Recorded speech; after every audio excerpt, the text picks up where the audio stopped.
ఆర్టిస్ట్‌ని అయ్యుండి ఈ మాత్రం చేయకుంటే ఎందుకు చెప్పండి ఇంకా.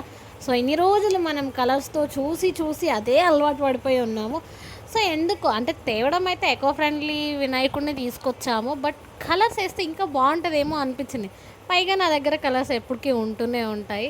ట్రై చేద్దాం కదా అనేసాను. ట్రై కాదు అనుకోనే ఏసాను. నాతో పాటు మా మరిది కూడా చేయేసాడనమాట. సో, మొత్తం వర్క్ కాకుండా సింపుల్‌గా కొన్ని, కొన్ని మాత్రమే హైలైట్ చేద్దాం అనుకున్నాము. ఫైనల్‌గానైతే మంచిగా ఏసామనమాట. హార్డ్‌లీ ఒక హాఫ్ అన్ అవర్, 45 మినిట్స్ ఏమో పట్టింది మొత్తం పూర్తిగా కంప్లీట్ జేయడానికి. అంతా అయిపోయిన తర్వాత ఇంట్లో దీపం పెట్టేసుకొని, అలాగే మనం తెచ్చిన గణపయ్యకి గూడా పూజలు జేసుకోవాలి గాబట్టి, పూజలు గూడా చేసేసుకున్నాము హ్యాపీగా. సో, ఫైనల్ లుక్ అనమాట మా గణపయ్యది. ఎలా ఉన్నదో చెప్పండి. అండ్ కలరింగ్ గూడా సెట్ అయిందో, కాలేదో గూడా చెప్పండి. అండ్ మీ అందరికీ హ్యాపీ వినాయక చతుర్థి. అండ్ అందరూ బాగుండాలి, అందులో నేను గూడా ఉండాలి, నాతో పాటు మీరు గూడా ఉండాలి.